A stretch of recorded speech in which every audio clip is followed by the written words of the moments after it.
अस्सलाम वालेकुम दोस्तों। पाकिस्तान और बांग्लादेश के दरमियान तीसरा ओडीआई मैच आज शेर बंगला नेशनल स्टेडियम में खेला जाएगा। ढाका में ये मैच है और पाकिस्तानी वक्त के मुताबिक 1:15 पर ये मैच शुरू होगा।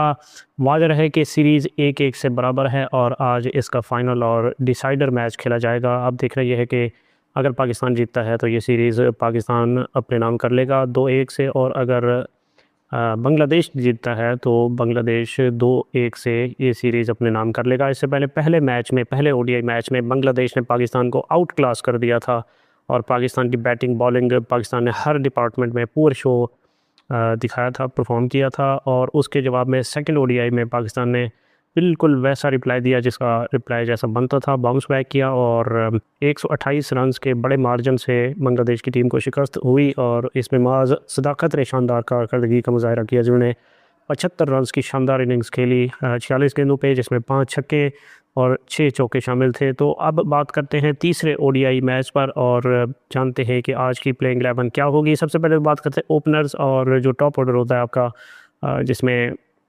साहिबज़ादा फ़रहान शामिल हैं और माज़ सदाकत। अच्छा, माज़ सदाकत खेलेंगे क्योंकि उन्होंने पहले मैच के शुरू में पहले मैच में वो अच्छा नहीं खेल सके थे, लेकिन उसके बाद फिर जो है वो इन्होंने एक ज़बरदस्त किस्म की जो है वो पार्टनरशिप लगाई थी साहिबज़ादा फ़रहान के साथ। दूसरे ओडीआई मैच में 103 रन्स की बड़ी ज़बरदस्त पार्टनरशिप लगाई और इस पार्टनरशिप की बदौलत पाकिस्तान जो है वो 274 रन्स करने में कामयाब हुआ था। वैसे 300, 320, 30 हो सकता था स्कोर, अगर हमारे बाद में लोअर ऑर्डर या मिडल ऑर्डर के बैट्समैन यानी रिजवान और सलमान के बाद वाले आने वाले जो बैट्समैन थे वो अगर थोड़ी जिद्दोजहद करते, मेहनत करते, तो 320 तक ये स्कोर हो सकता था। लेकिन माज़ सदाकत ने साहिबज़ादा फ़रहान के साथ मिलकर जो पार्टनरशिप लगाई थी 103 रन्स की, वो शानदार रही थी।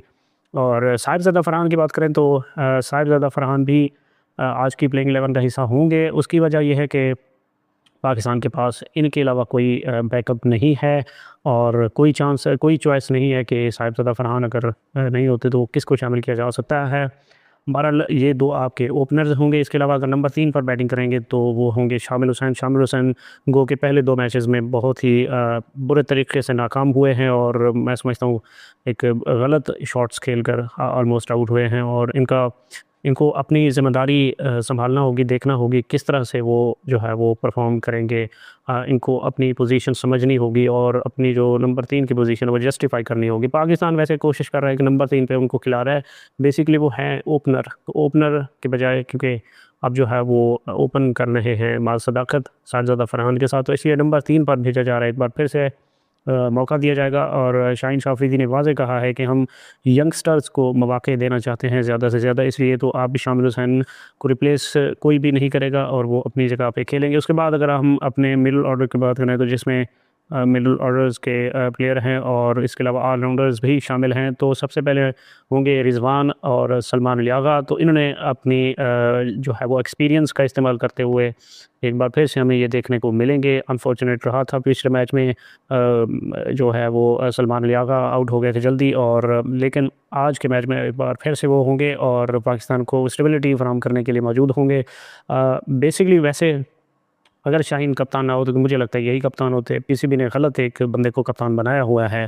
तो बहरहाल ये आपके मिडल ऑर्डर में होंगे रिजवान और सलमान अली आगा। इन्होंने पिछले मैच में बड़ी ज़बरदस्त एक पार्टनरशिप लगाई थी जिसकी पाकिस्तान को अशद ज़रूरत थी और पाकिस्तान को अब आज के मैच में भी इनकी अशद ज़रूरत होगी। तो मोहम्मद रिजवान और सलमान अली आगा, उसके बाद फिर आपके जो है वो ऑलराउंडर्स शुरू हो जाते हैं, जिसमें साद मसूद को शामिल किया जाएगा आज, क्योंकि हुसैन तलत को ज़ख्मी होते हुए हमने देखा था, ज़ख्मी हो गए थे और स्ट्रेचर पर लेके जाया गया था हॉस्पिटल। और उसके बाद अब ख़बर यह है कि पीएसएल से भी वो तकरीबन बाहर हो चुके हैं, रूल्ड आउट हो चुके हैं। तो वो अब यही न्यूज़ है कि अब सलमान अली आगा के बाद हमें जो है वो देखने को मिलेंगे साद मसूद। ऑलराउंडर हैं, डेब्यू करेंगे। बेसिकली अच्छा खेला उन्होंने, डोमेस्टिक क्रिकेट में उनका रिकॉर्ड अच्छा है, लेकिन अब देखना ये है कि वो किस तरह से आज के मैच में परफॉर्म करते हैं। इसके अलावा अब्दुल समद की अगर बात करें तो अब तक उन्होंने 2 मैचेस खेले, दोनों मैचेस में ग़ालिबन जो है वो फ्लॉप हुए और कोई ख़ास कारकर्दगी नहीं दिखा सके। उसके बाद फिर फ़हीम अशरफ आएँगे बैटिंग करने के लिए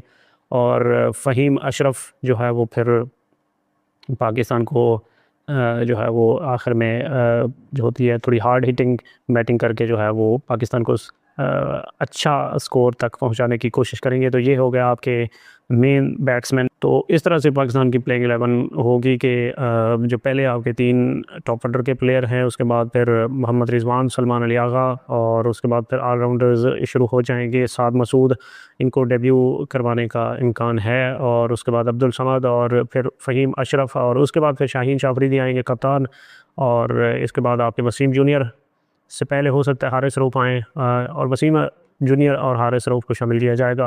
अनलेस के अबरार के बारे में बहुत सी बात हो रही है कि यार उनको आप क्यों नहीं शामिल कर रहे हैं। इस वक्त पाकिस्तान का वो टॉप रैंक्ड स्पिनर है, बेस्ट स्पिनर है इस वक्त पाकिस्तान की क्रिकेट में, और आप उसको प्लेइंग 11 में शामिल नहीं कर रहे। अगर देखा जाए तो इन तीनों ने पिछले मैच में 6 विकेटें हासिल की थी, यानी कि जो पेसर्स हैं वसीम जूनियर, हारिस रऊफ़ और शाहीन शाह अफरीदी ने 10 में से 6 विकेटें इन्होंने हासिल की थी। तो अब हो सकता है कि पाकिस्तान अबरार की ज़रूरत महसूस ना करे और इनको जो है वो शामिल ना करे, और इनकी जगह पे हारिस रऊफ़ ही खेलेंगे। तो कुछ भी होता है, किसी को खिलाना होता है तो वो फिर अबरार अहमद को ही बाहर किया जाता है। अबरार अहमद के पास कोई पर्ची नहीं है, कोई सिफारिश नहीं है, इस वजह से जो है वो उनको बस जो आता है बाहर कर देता है। बहरहाल जी, इस तरह से पाकिस्तान की प्लेइंग 11 होगी। और पिच की बात करें तो पिच हस्ब मामूल उसी तरह की होगी। घास है पिच पर, पिछले मैच में हमने देखा कि घास थी काफ़ी, और पेसर्स को काफ़ी हेल्प मिल रही थी। बैटिंग के लिए शुरू में तो बड़ी ज़बरदस्त बैटिंग की थी, उसके बाद फिर पाकिस्तानी जो बैटर्स हैं उन्होंने स्ट्रगल किया। लेकिन यह है कि अब साहिबज़ादा फ़रहान के लिए मैं समझता हूँ ये बड़ा अहम मैच होगा, क्योंकि पिछले मैचेस में वो उस तरह से स्कोर नहीं कर पाए। हमें अशद ज़रूरत है उनकी पाकिस्तान को इस वक्त। अब देखना यह है कि क्या वो अपनी जो पोजीशन है वो ओपनर की, और अपनी पोजीशन वो जस्टिफाई कर पाते हैं कि नहीं, ये देखना होगा आज के मैच में। आप अपनी राय दीजिएगा कमेंट सेक्शन में कि क्या पाकिस्तान की प्लेइंग 11 में कोई तब्दीली होगी या नहीं, या फिर पाकिस्तान इसी प्लेइंग 11 के साथ ही जाएगा। अपनी राय कमेंट सेक्शन में ज़रूर दीजिएगा। इंशाल्लाह ताला फिर मिलते हैं अगली वीडियो में। दुआ में याद रखिएगा। अल्लाह हाफ़िज़।